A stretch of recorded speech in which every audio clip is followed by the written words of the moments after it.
नमस्कार दोस्तों, आप सभी का study for UPSC PC channel में स्वागत है। 13 दिसंबर को आपका पीटी एग्ज़ाम है।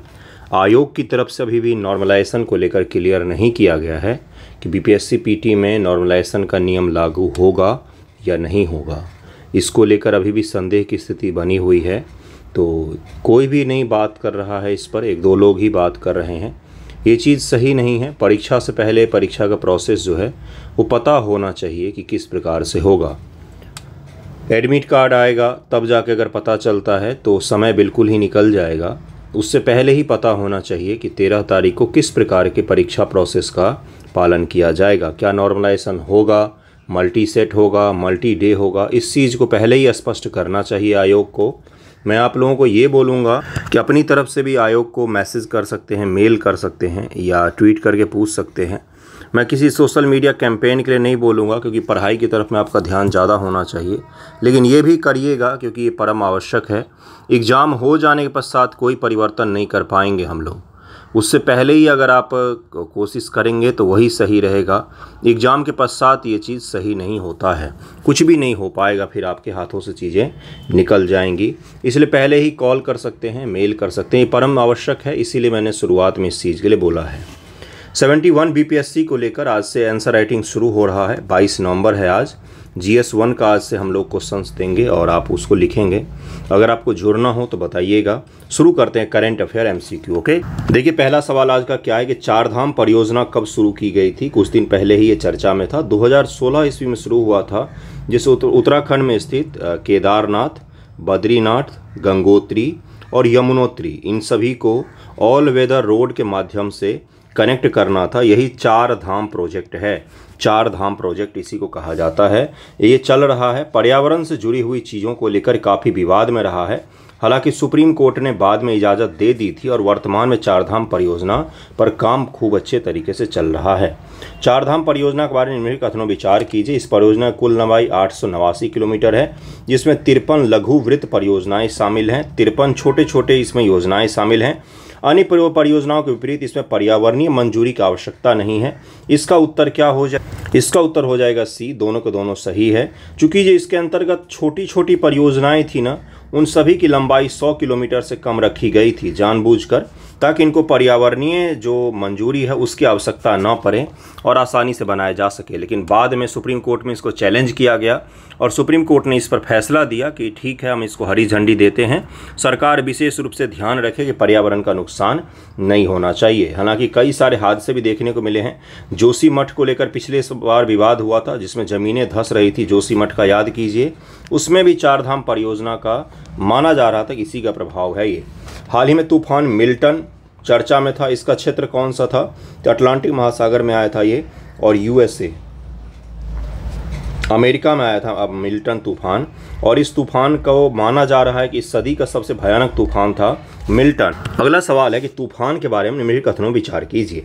हरिकेन एक प्रकार का उप उष्णकटिबंधीय चक्रवात है। यह तूफान प्रणाली एक उच्च दबाव केंद्र के साथ में होती है, यानी कि इसमें सेंटर होता है, वहाँ पर हाई प्रेशर होता है। क्या ये सही है? हाई प्रेशर होता है क्या? इसका उत्तर हो जाएगा D। उपरोक्त में से दोनों का दोनों गलत है। उष्णकटिबंधीय चक्रवात एक तेजी से घूमने वाला तूफान तंत्र है, जिसमें कम दबाव का केंद्र होता है। उष्णकटिबंध में क्या होता है? लो प्रेशर का सेंटर में होता है। आपने चक्रवात पढ़ा है साइक्लोन, तो उसके सेंटर में प्रेशर लो होता है। परिसंचरण तेज हवाएं तूफानों की एक सर्पिल व्यवस्था में होती है, जो भारी वर्षा तूफान उत्पन्न करती है। अपने स्थान शक्ति के आधार पर एक उष्णकटिबंधीय चक्रवात को हरिकेन, टाइफून, उष्णकटिबंधीय तूफान, चक्रवाती तूफान, उष्णकटिबंधीय अवदाब या केवल चक्रवात कहा जाता है। इसीलिए दोनों कथन यहाँ पर गलत दिया हुआ था। ये उप उष्णकटिबंधीय नहीं, उष्णकटिबंधीय ही होगा। निम्नलिखित शब्दों का संबंधित क्षेत्रों से मिलान कीजिए। बहुत ही आसान सवाल है ये। हरिकेन अटलांटिक महासागर, टाइफून उत्तर पूर्वी प्रशांत महासागर, बवंडर USA। तो इसका उत्तर हो जाएगा B। 1 और 3 यहाँ पर सही दिया हुआ है। 1 और 3 बवंडर नहीं होता है। दरअसल में इसको क्या कहा टोर्नेडो कहा जाता है। हिंदी में इसी प्रकार के शब्द लिख देते हैं। टोर्नेडो कहा जाता है, टोर्नेडो कहा जाता है, जो USA और उसके आस पड़ोस के देशों में आते हैं। इसका उत्तर B हो जाए। पहला तीसरा सही है। तूफान अटलांटिक महासागर या उत्तर पूर्वी प्रशांत महासागर हो जाएगा। हरिकेन है ये, हरिकेन जिसको कहा जाता है, हरिकेन कहा जाता है। ये ट्रांसलेशन में यहाँ पर एरर था। और उत्तर पश्चिम प्रशांत महासागर में एक आता है टाइफून कहा जाता है, जिसको टाइफून कहा जाता है। चीन सागर दरअसल में कह सकते हैं, चीन और जापान सागर जो होता है वहाँ पर टाइफून आपको देखने को मिलेगा। ओके, अगला सवाल है कि नोबेल शांति पुरस्कार 2024 किसे प्रदान किया गया है। छोटा सा सवाल है लेकिन काफ़ी इंपॉर्टेंट है, कुछ दिन पहले का ही है ये। सी हो जाएगा, निहोन हिंडाक्यो नाम है इनका, इनको नोबेल शांति पुरस्कार से सम्मानित किया गया है। नोबेल शांति पुरस्कार 2024 किस क्षेत्र में प्रदान किया जाएगा, तो परमाणु हथियार मुक्त विश्व की प्राप्ति करना, इसी को लेकर दिया गया। नोबेल 2024 का नोबेल शांति पुरस्कार निहोन हिंडाक्यो को परमाणु हथियार से मुक्त विश्व प्राप्त करने के प्रयास और गवाहों के माध्यम से प्रदर्शित करने के लिए दिया गया है कि परमाणु हथियारों का फिर कभी उपयोग नहीं किया जाना चाहिए। जापान की एक संस्था है, उसी को यह प्रदान किया गया, निहोन हिंडाक्यो। इसका उत्तर ए हो जाएगा। संयुक्त राज्य अमेरिका ने हिरोशिमा और नागासाकी पर 2 परमाणु बम कब गिराए थे, ये तो आपको पता होगा। इसका उत्तर हो जाएगा सी, यानी कि 6 और 9 अगस्त 1945। सेकेंड वर्ल्ड वॉर का एंड भी इसी से माना जाता है। साहित्य में नोबेल पुरस्कार 2024 किसे दिया गया है, साहित्य को लेकर किसको दिया गया है, तो एक हो जाएगा हान कांग है, ये दक्षिण कोरिया के राइटर हैं, इनको दिया गया है। 2024 के लिए साहित्य का नोबेल पुरस्कार दक्षिण कोरियाई लेखक हान कांग को दिया जाएगा, उनके गहन काव्यात्मक गद्य के लिए, जो ऐतिहासिक आघातों का सामना करता है और मानव जीवन की नाजुकता को उजागर करने के लिए उन्होंने एक साहित्य की रचना की थी, जिसको लेकर उनको दिया गया है। इसको विशेष रूप से ध्यान रखिएगा। नोबेल पुरस्कार नोबेल विज्ञान में रसायन विज्ञान 2024 का नोबेल पुरस्कार किसने जीता है, तो उपरोक्त तो सभी हो जाएंगे। डेविड बेकर, डेमिस हॉसबिस और जॉन जम्फर को दिया गया है, इन तीनों को दिया गया है। किस भारतीय को साहित्य में नोबेल पुरस्कार मिला हुआ है, तो केवल एक को ही मिला है, रविन्द्रनाथ टैगोर जी को मिला हुआ है, रविन्द्रनाथ टैगोर जी को। सुब्रमण्यम भारती जी की कौन सी है, तो स्वदेश गीतम। कौन है ये, तो तमिल भाषा के राइटर हैं, ये राइटर थे तमिल भाषा के, क्या नाम है, सुब्रमण्यम भारती। और इन्होंने भारतीय स्वतंत्रता संग्राम के दौरान कई सारे रचनाएं की, जिस पर बाद में प्रतिबंध भी लगाया अंग्रेज़ों ने। ये राष्ट्र भावना से ओतप्रोत कविताएं लिखते थे, जिससे लोगों में राष्ट्रवाद का उत्थान होता था। राष्ट्रवाद के उत्थान में साहित्यिक हम लोग कारण पढ़ते हैं, तो उसमें स्वदेश गीतम जैसे किताब भी आता है नाम, स्वदेश गीतम, गीत को गीतम, तमिल भाषा का काव्य है। सुब्रमण्यम भारती इनका नाम है। मिर्ज़ा गालिब को तो जानते ही होंगे। हाल ही में 21वें भारत आसियान शिखर सम्मेलन का आयोजन किया गया, यह कहाँ पर हुआ है, तो लाओस में आयोजित हुआ था। हमारे प्रधानमंत्री मोदी वहाँ पर गए थे।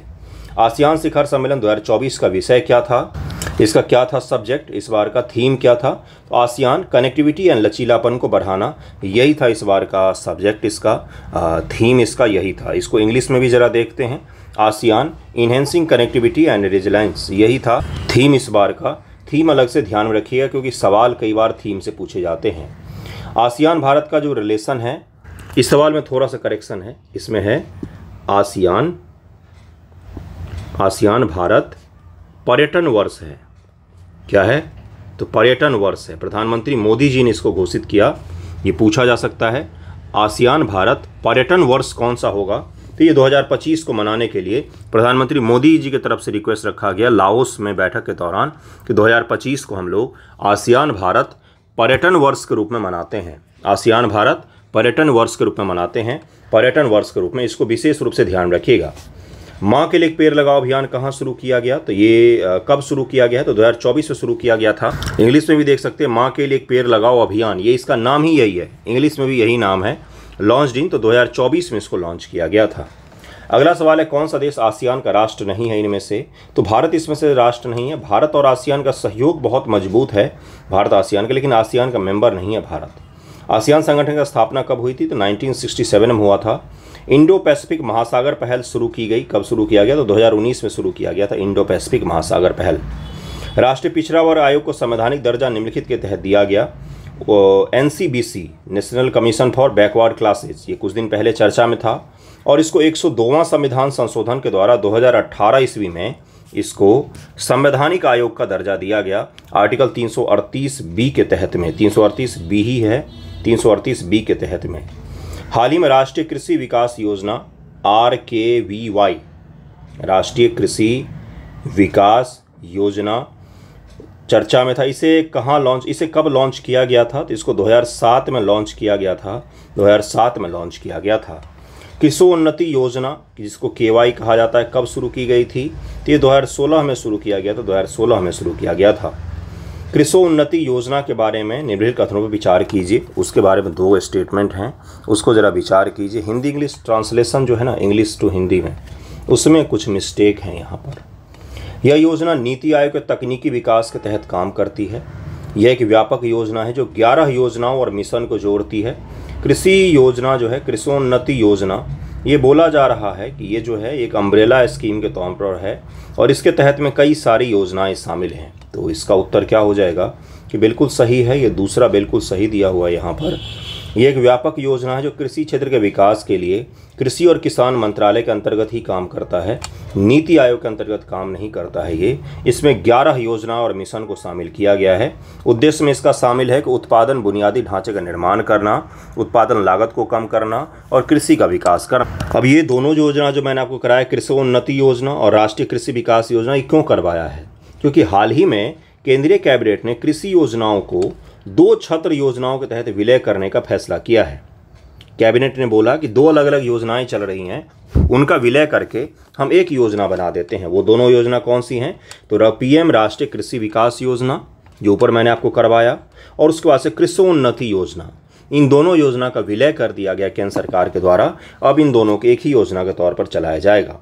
इसका उत्तर ए हो जाएगा। निम्न से कौन सी योजना राष्ट्रीय कृषि विकास योजना के अंतर्गत शामिल नहीं है? तो देखिए इसमें से क्या हो जाएगा, उपरोक्त में से कोई नहीं।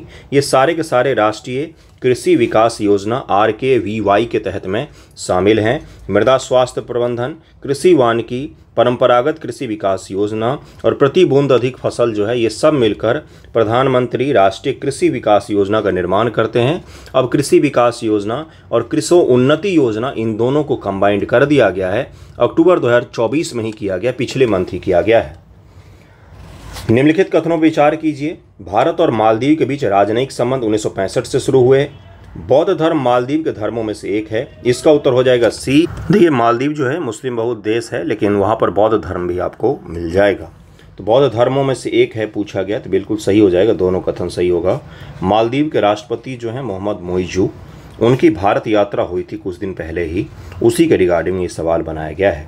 भारत और मालदीव के बीच में कौन सा सैन्य अभ्यास है? तो ये है एक्वेरीन एक्सरसाइज नाम है, एक्वेरीन एक्सरसाइज नाम है, एक्वेरीन एक्सरसाइज नाम है इसका। इसका उत्तर ए हो जाएगा। भारत और मालदीव और लक्षद्वीप के बीच कौन सा चैनल है? मालदीव और लक्षद्वीप, इनके बीच में कौन सा अक्षांश रेखा है? यही है सवाल। चैनल जो है उसी को अक्षांश रेखा भी कहा जाता है। 8 डिग्री चैनल है, यहाँ पर 8 डिग्री चैनल है। इसका उत्तर ए हो जाएगा। भारत अमेरिका परमाणु समझौते पर कब हस्ताक्षर हुए थे? तो 2008 ईस्वी में भारत और अमेरिका के बीच में सिविल परमाणु डील को साइन किया गया था। 2008 में समझौता हुआ था। 2005 में तत्कालीन प्रधानमंत्री मनमोहन सिंह और अमेरिका के राष्ट्रपति जॉर्ज डब्ल्यू बुश के द्वारा किए गए संयुक्त बयान का परिणाम था ये। 8 में इसको साइन किया गया। होल्टेक इंटरनेशनल खबरों में था, यह कहाँ पर स्थित है? तो अमेरिका में स्थित है, अमेरिका में स्थित है। हाल ही में किस अमेरिकी फर्म ने छोटे रिएक्टर का प्रस्ताव दिया था? यह अमेरिका की एक कंपनी है होल्टेक, जिसने भारत सरकार को बोला था कि हम आपके लिए छोटे छोटे न्यूक्लियर रिएक्टर का निर्माण कर सकते हैं, जिसको आसानी से कहीं पर भी स्थापित किया जा सकता है और इसकी मदद से बिजली का उत्पादन किया जा सकता है। तो यही है होल्टेक इंटरनेशनल कंपनी है, जिसने भारत सरकार के सामने ये प्रस्ताव रखा था जब भारत के प्रधानमंत्री जो अमेरिका की यात्रा पर गए थे। भारतीय परमाणु ऊर्जा निगम का मुख्यालय कहाँ पर है? तो ये काकरापारा में है, मुंबई में है, मुंबई में है इसका मुख्यालय भारतीय परमाणु ऊर्जा निगम का। हाल ही में भारतीय तटीय क्षेत्र में पील बॉक्स पाया गया, यह है कहाँ पर? विशाखापत्तनम तट के पास पाया गया। क्या होता है ये? आपको मैंने बताया था कि वर्ल्ड वॉर के समय में बम से सुरक्षा के लिए एक छोटा सा बंकर बनाया गया था, जो समुद्र के पानी में डूब गया था, लेकिन पानी जब नीचे गया तो ये दिखने लग गया था। ये कहाँ पर? तो विशाखापत्तनम तट के पास मिला था। इसका उत्तर बी हो जाएगा। पिल बॉक्स क्या है? तो ये कंक्रीट से बने गार्ड पोस्ट का एक प्रकार होता है, जिसको बम से सुरक्षा के लिए बनाया जाता है और वर्ल्ड वॉर के समय का बनाया गया था। ये वर्ल्ड वॉर के समय का बनाया गया था। ओके। अगला सवाल है कि भारतीय तट क्षेत्र पिल बॉक्स का निर्माण प्रथम विश्व युद्ध के दौरान किया गया था? नहीं, सेकेंड वर्ल्ड वॉर के समय हुआ था। पहला गलत हो जाएगा। मुख्य स्थान आर के बीच और जलारीपेट्टी मछली पकड़ने वाली कॉलोनी के बीच में स्थित है, तो बी हो जाएगा। केवल दूसरा यहाँ पर सही हो जाएगा, पहला गलत है। आप बस ये भी ध्यान रखेंगे कि हाल ही में सेकेंड वर्ल्ड वॉर के समय का पिल बॉक्स कहाँ पर पाया गया है, तो विशाखापत्तनम तट के समीप पाया गया है। अगला है कि द्वितीय विश्व युद्ध के दौरान कौन सा देश धुरी शक्ति नहीं था, धुरी राष्ट्र के रूप में शामिल नहीं था? तो चीन हो जाएगा। बाकी जर्मनी, इटली, जापान जो है ये धुरी देश थे और दूसरे तरफ में मित्र राष्ट्र थे, ओके, जिसमें अमेरिका और फ्रांस और ब्रिटेन ये सब शामिल था। अगला सवाल है, देखिए क्या है कि वाइलर पुरस्कार है, तो वाइलर पुरस्कार साहित्यिक पुरस्कार का एक प्रकार है। साहित्यिक पुरस्कार का एक प्रकार है। वाइलर पुरस्कार केरल, भारत में मलयालम में सर्वश्रेष्ठ साहित्यिक कार्यों के लिए प्रतिवर्ष दिया जाने वाला एक साहित्यिक पुरस्कार है। इसे कवि और गीतकार वाइलर राम वर्मा की स्मृति में वाइलर राम वर्मा मेमोरियल ट्रस्ट द्वारा 1977 में इसको स्थापित किया गया था। वाइलर पुरस्कार साहित्य के क्षेत्र में प्रदान किया जाता है, साहित्य के क्षेत्र में दिया जाता है। अगला है कि 48वां वाइलर राम वर्मा स्मारक साहित्य पुरस्कार किसे दिया गया है? तो अशोक चारुविल को प्रदान किया गया है, अशोक चारुविल को दिया गया है। इसका उत्तर डी हो जाएगा। 48वां वाइलर राम वर्मा मेमोरियल साहित्यिक पुरस्कार किसे दिया गया है? तो किस किताब के लिए दिया गया है? यहाँ पर यह है किस पुस्तक के लिए दिया गया है, किस रचना के लिए दिया गया है, कौन सा उन्होंने किताब लिखा है? तो उसका नाम है कत्तूर कदाबू। ये किताब का नाम है कत्तूर कदाबू। इसी किताब के लिए अशोक चारुविल जी को इस पुरस्कार से सम्मानित किया गया है। अशोक चारुविल जी की रचना जो है उसका नाम क्या है? तो उसका नाम है कत्तूर कदाबू। उनका उपन्यास है कत्तूर कदाबू, उसी को लेकर उनको 48वां वाइलर राम वर्मा पुरस्कार प्रदान किया गया है। इन दोनों सवालों को विशेष रूप से ध्यान इसलिए रखिएगा क्योंकि वाइलर पुरस्कार जो है काफ़ी महत्वपूर्ण माना जाता है साहित्य के क्षेत्र में। IDEX क्या है? तो यह रक्षा क्षेत्र के लिए एक नवाचार है। IDEX का तात्पर्य है कि रक्षा उत्कृष्टता के लिए नवाचार से, जो रक्षा और एरोस्पेस क्षेत्र में नवाचार यानी कि इनोवेशन को लेकर काम करता है। प्रौद्योगिकी विकास को बढ़ावा देने के 2018 में भारत के प्रधानमंत्री द्वारा इसको शुरू किया गया था, जिसको IDEX नाम दिया जाता है। अगर आप डिफेंस के क्षेत्र में कुछ इनोवेशन करना चाहते हैं तो उसी को लेकर भारत सरकार ने पहल शुरू किया था सपोर्ट करने के लिए। अगर कोई कुछ नया बनाने की कोशिश कर रहा है तो उसको इसके माध्यम से सपोर्ट किया जाता है। कार्यक्रम का लक्ष्य भारतीय सशस्त्र बलों में नई प्रौद्योगिकियों को अपनाने के लिए रास्ता तैयार करना तथा रक्षा प्रौद्योगिकी में आत्मनिर्भरता को बढ़ावा देने के लिए शुरू किया गया था। राष्ट्रीय बाल अधिकार संरक्षण आयोग की स्थापना कब की गई? तो 2007 में किया गया था। 2007 में किया गया था। राष्ट्रीय बाल अधिकार संरक्षण आयोग एक वैधानिक निकाय है। 2007 में संसद के एक अधिनियम द्वारा बाल अधिकार संरक्षण आयोग अधिनियम 2005 के द्वारा इसकी स्थापना की गई। 2005 में अधिनियम आया और 2007 में इसकी स्थापना की गई राष्ट्रीय बाल अधिकार संरक्षण आयोग। राष्ट्रीय बाल अधिकार संरक्षण आयोग के बारे में निम्नलिखित कथनों विचार कीजिए। यह महिला और बाल विकास मंत्रालय का अधीन है। इसे बाल अधिकारों पर संयुक्त राष्ट्र कन्वेंशन के तहत अधिकारों को सुनिश्चित करने का अधिदेश दिया गया है। इसका उत्तर हो जाएगा सी।